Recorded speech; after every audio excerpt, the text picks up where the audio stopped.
We have just finished close consultations of the members of the Security Council on the situation around the implementation of the 30-day moratorium between Russia and Ukraine on mutual energy infrastructure strikes. Frankly, these were the most odd consultations I participated in during my time here. I spoke, US spoke, nobody else spoke. That was it. We initially asked for consultations, but our Western colleagues requested a closed briefing by the Security Council, refusing initially to discuss it in consultations, which is also strange because we discuss in consultations many issues that the Council is dealing with, and we don't see why the Council members cannot do it in Ukraine and can only do it publicly, speaking before the cameras. As many of you know, the initiative for this limited ceasefire was put forward by President Donald Trump during his phone call with President Vladimir Putin on March 18th.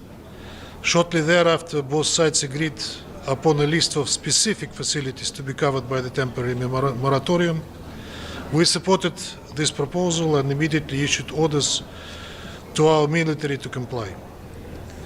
They even had to undertake extraordinary measures, including intercepting our own drones, which were already heading towards Ukrainian territory. Russia has been from day one strictly observing the terms of this understanding, which was not the case as far as Ukraine is concerned. Although Zelensky publicly expressed support for the ceasefire, in reality Ukrainian forces have largely disregarded it, launching attacks on Russia's fuel and energy infrastructure on a daily basis. Since the moratorium took effect on March 18th, Ukraine's armed forces have conducted over 120 strikes. The targets have included energy facilities in the Krasnodar region, in the Belgorod, Bryansk, Zaporozhye, Kursk and Kherson regions. On April 2nd, we circulated a letter with the list of these violations from 18 to 28th of March as an official document of the UN Security Council. To offer a few concrete examples, just hours after the conclusion of the Russian-US talks, Ukrainian forces struck a facility in the settlement of Kavkazskaya, which plays a key role in transferring oil into the Caspian pipeline consortium system. This resulted in a fire covering 1,700 square meters. On March 21st, multiple attacks were carried out near the Kursk nuclear power plant, and the Sudzha gas metering station in Kursk region was sabotaged. On March 28th, that station was completely destroyed using HIMARS rocket systems. Between April 8 and 9, a terrorist attack targeting the Karinovskaya compressor station, a key component of the Turk Stream pipeline infrastructure, was hit. Then on April 9th, 2 drones were directed at the Temryuk gas distribution station, putting the city and port's energy supply at serious risk. Today, the armed forces of Ukraine carried out an attack near the Zaporozhye nuclear power plant. A drone was neutralized 300 meters from the plant's premises near Building G, which houses the world's only full-scale reactor Hall simulator. These repeated violations highlight Ukraine's unwillingness to engage in any serious effort towards de-escalation or peace. We continue to share updated reports about Kyiv's non-compliance with our partners and with relevant international institutions. And today we posed a question to the Western backers of the Kyiv regime, whether they are ready to pressure Ukraine and make Zelensky observe the terms of the moratorium on the energy strikes. There was no clear answer. As I said, nobody spoke. Just usual attempts to justify everything Kyiv regime does and blame Russia for everything. We will report this to Moscow, and this position will be duly taken into account. As of now, no new directives have been issued by the President of Russia regarding the status of the moratorium. Thank you very much. Ambassador, can you confirm that there is direct talks between Russia and Ukraine in Turkey somewhere to confirm the Black Sea ceasefire? And will there be another Black Sea grain initiative? Nothing that I know anything about. Okay. Ambassador, thank you. President Trump said earlier today that a ceasefire is close, that it's coming. How would you evaluate these comments, and how do you evaluate the U.S.-Russia negotiations going at this moment? Look, I cannot speak on behalf of President Trump. Perhaps he knows better. What I don't know, how close are we to the ceasefire, is a big question to me personally, because, as I said, we had an attempt on a limited ceasefire on energy infrastructure, which was not observed by the Ukrainian side. So in these circumstances, to speak about ceasefire is simply unrealistic at this stage. And today we were asked the consultations whether we would be ready for a comprehensive ceasefire.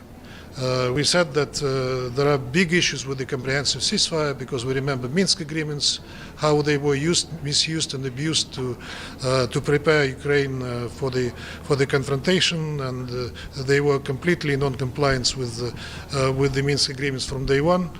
Secondly, given the current situation with the current ceasefire, we doubt that anything else will work. And thirdly, who will be monitoring this ceasefire? These are questions that have no answers. Ambassador, the German government is contemplating giving Taurus missiles to Ukraine. If this does occur, do you believe that this would involve Germany directly into the war?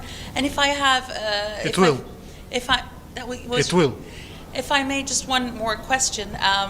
The Trump administration is threatening military action if they don't reach negotiations with Iran. How do you evaluate this in general, the threat of using military force against Iran? I know that I hear from the news that negotiations between the US and Iran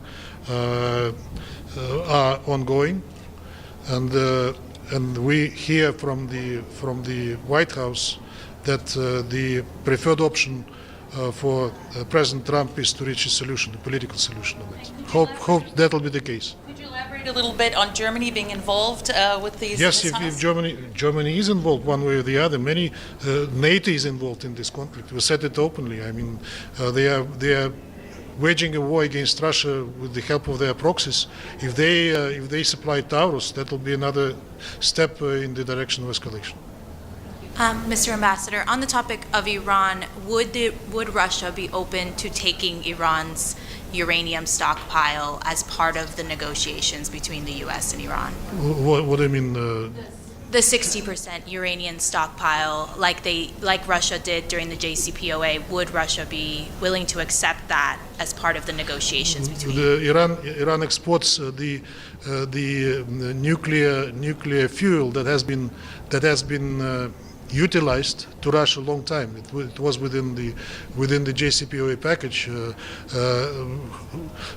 First we have to understand how the situation around Iran and the deal will fare.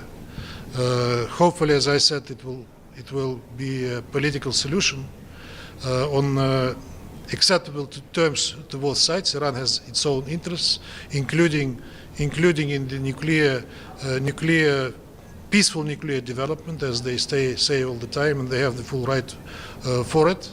And the other side wants to make sure that this is peaceful, which Iran confirms at any particular moment when it is being asked about. Thank you, Mr. Ambassador.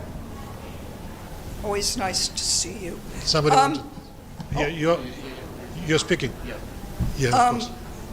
Thank you. There was a meeting today between U.S. and European officials focused on Ukraine. What would Russia like to see come out of that meeting that could hopefully lead to some kind of a cessation of hostilities? We would like the Europeans to stop arming Ukraine and encouraging it to continue the conflict, to convince it to accept the conditions that would lead to resolving of this crisis. So far, we don't see it, neither on the level of the European Commission or the European Union or individual European countries. They are all belligerent. Many of them, most of them, are belligerent. They don't talk peace. They want Ukraine to continue.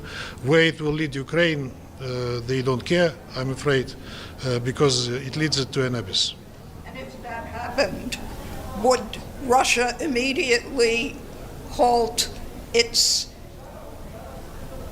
military activities and ask its military partners to halt their arms shipments to Russia? Look, you are now again referring back to the question of the comprehensive ceasefire. I already answered that question. So far, we are not in the situation where we can seriously discuss comprehensive ceasefire. Thank you, Mr. Ambassador.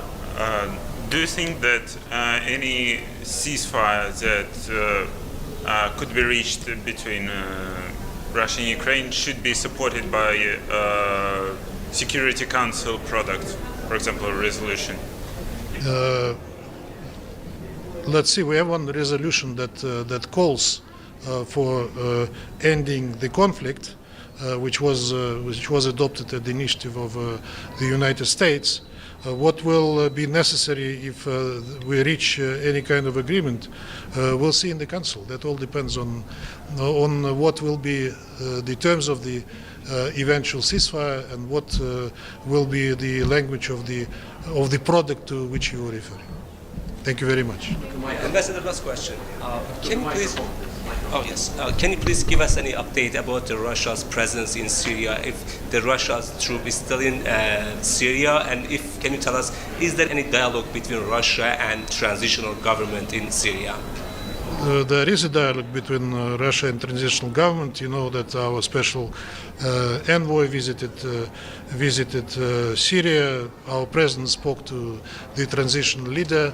Our military are where they were. So we were talking to the current Syrian government. Yes. Thank you.